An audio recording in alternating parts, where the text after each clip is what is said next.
तीसरी बार जो है भारत के यशस्वी प्रधानमंत्री, हिंदू हृदय सम्राट जिनको हम कहते हैं, माननीय नरेंद्र मोदी जी शपथ ग्रहण ले रहे हैं। भारत का मान सम्मान पूरी दुनिया में बढ़ाया गया है। आज हम लोग यहाँ नखास चौराहे पे हिंदूवादी संगठन भारतीय जनता पार्टी जो है यहाँ एकत्र होकर हम एक दूसरे को मिष्ठान के द्वारा जो है मिठाई खिलाकर एक दूसरे से आपस में खुशियाँ बांट रहे हैं। भारत जो है शक्तिशाली राष्ट्र बना है आज मोदी जी के नेतृत्व में। सारे हिंदू समाज को आज मोदी जी पे गर्व है और योगी जी पे गर्व है। धन्यवाद। योगी हेलो, एक बात बताइए। देखिए, अयोध्या का कारण जो है आप मत खोजिए, ठीक है। सरकारें बनती हैं, बिगड़ती हैं, कहीं एक सीट ज़्यादा कहीं एक सीट कम आता जाता रहता है, ठीक है। कहीं ना कहीं चूक हुई है, नहीं ऐसा नहीं है कि चूक नहीं हुआ। हार गए बस्ती जो आज बहुत जमाने से लड़ते थे वो हार गए। क्या कारण रहा? क्यों हारे? क्या कारण रहा? क्या कमी रही उसमें? हृदय को क्यों नहीं छू सके? देखिए, हमारे वहाँ जो है कहीं ना कहीं भीतरघात हुआ है। उस भीतरघात की वजह से ही जो है भारतीय जनता पार्टी की कम सीटें आई हैं। हार तो नहीं हुई है लेकिन कम सीटें आई हैं। अरे भाई, एक शहर में उड़ती हुई खबर की अफवाह चल रही थी कि योगी जी को हटाने की चर्चा।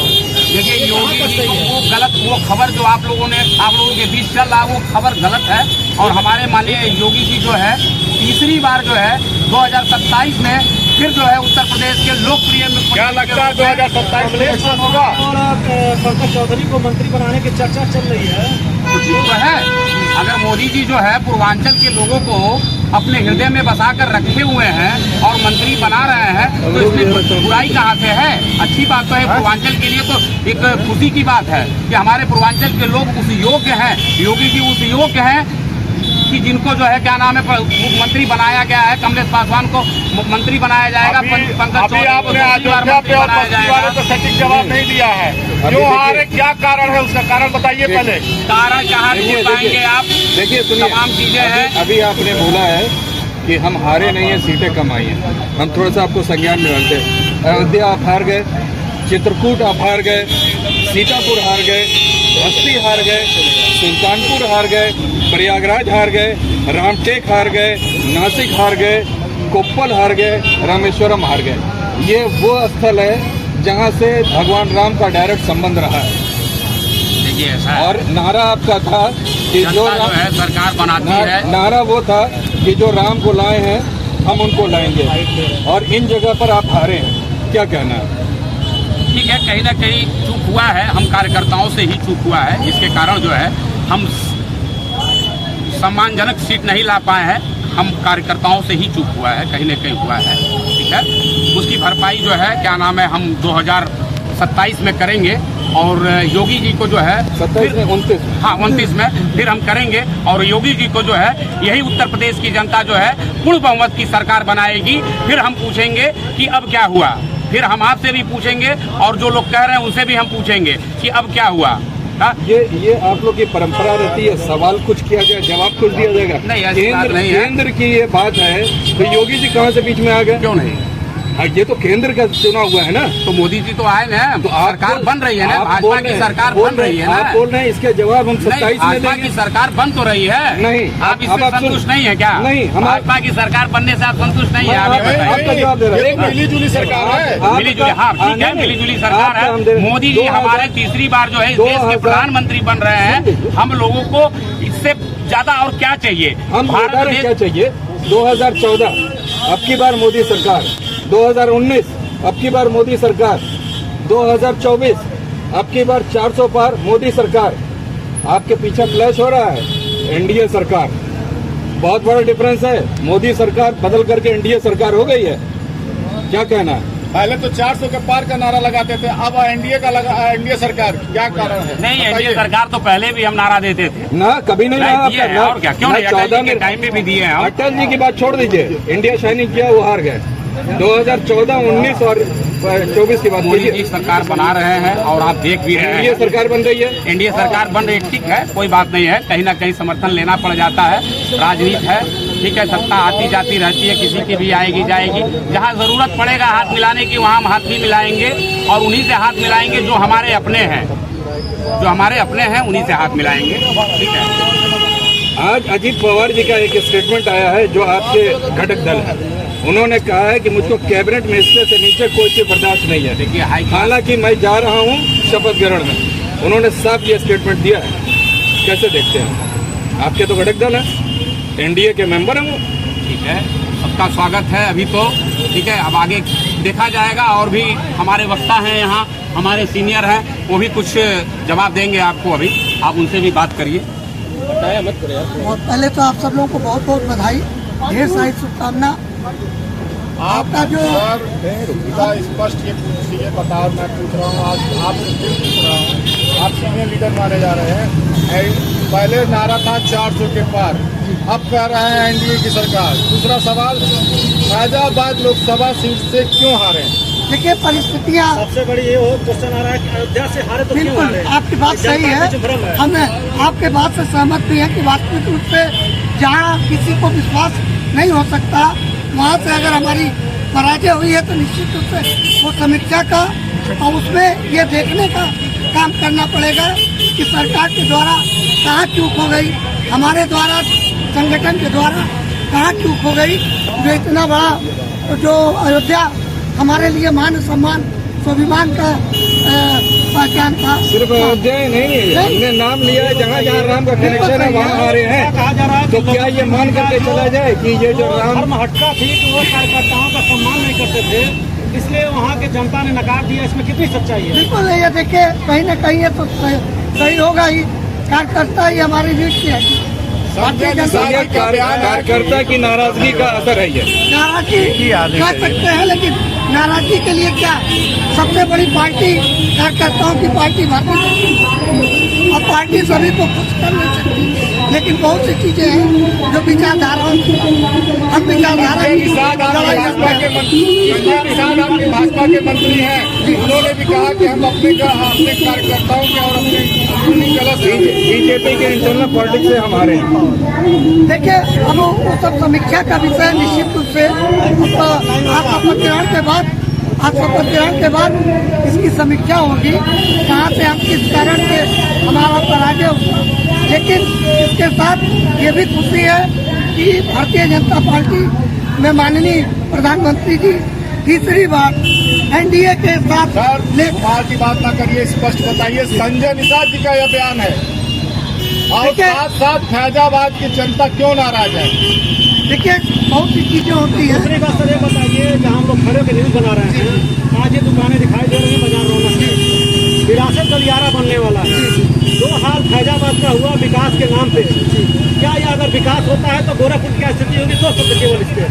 बिल्कुल सही है। देखिए, जब विकास होता है तो कहीं न कहीं नुकसान तो होता ही है, और जब विकास होगा तो थोड़ा बहुत चौड़ीकरण में व्यापारियों का नुकसान। अगर चौड़ीकरण होता है तो गोरखपुर का फैजाबाद का हाल न हो जाए, मुझे डर लग रहा है। बिल्कुल सही है। देखिए, लेकिन इस बात का प्रयास किया जाएगा। माननीय प्रधानमंत्री जी, माननीय मुख्यमंत्री जो हमारे अगुआ भी हैं, हम लोग के मुखिया भी हैं, 2-3 बातें खुल करके आ रही हैं कि सर्किल रेट गोरखपुर अन्य जिलों का अभी तक बढ़ा नहीं है।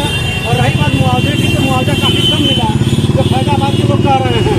विभिन्न समाचार चैनलों पर चल रहा है, इसकी गोरखपुर समाचार से पुष्टि नहीं करता है। गोरखपुर में क्या सर्किल बढ़ा अभी तक? देखिए, आपकी बात सही है। 2016 के बाद सर्किल रेट नहीं बढ़ा, ये सही है। और वास्तव में यह राजस्व का विषय है। माननीय मुख्यमंत्री जी के द्वारा ही राजस्व तय होते हैं। इसमें हम लोग का विशेष रूप से जो वास्तविक रूप से आप माननीय भैया जी ने पूछा है कि हम इतनी जगह से चुनाव क्यों हारे, निश्चित तो समीक्षा का विषय है। हम इस पर चिंतन मंथन कार्यकर्ताओं के साथ करेंगे। और जहाँ क्यों कोई जो गाना चलता था, हम राम को लाए हैं, आखिर राम ने क्यों भाजपा का साथ छोड़ा? देखिए, राम जी कभी किसी का साथ छोड़ते नहीं, कहीं न कहीं हमारे द्वारा चूक हुई है, जिसका ये हम इस बात को स्वीकार करते हैं। कहीं न कहीं कानून व्यवस्था बिगड़ी सुधारने के चक्कर में लोगों का उत्पीड़न हुआ है। अभी पत्रकारों का उत्पीड़न लगातार विभिन्न सरकार के पुलिस कर रही है, इस पर सरकार ध्यान क्यों नहीं देती है? बिल्कुल सही है, लेकिन ऐसा नहीं है। माननीय मुख्यमंत्री जी का, माननीय केंद्र की सरकार, माननीय प्रधानमंत्री जी निश्चित रूप से IGRS पर केवल एप्लीकेशन पड़ता, कोई जवाब नहीं मिलता है, लोग कह रहे हैं। इसके विषय में क्या ध्यान दिया जाएगा आगे?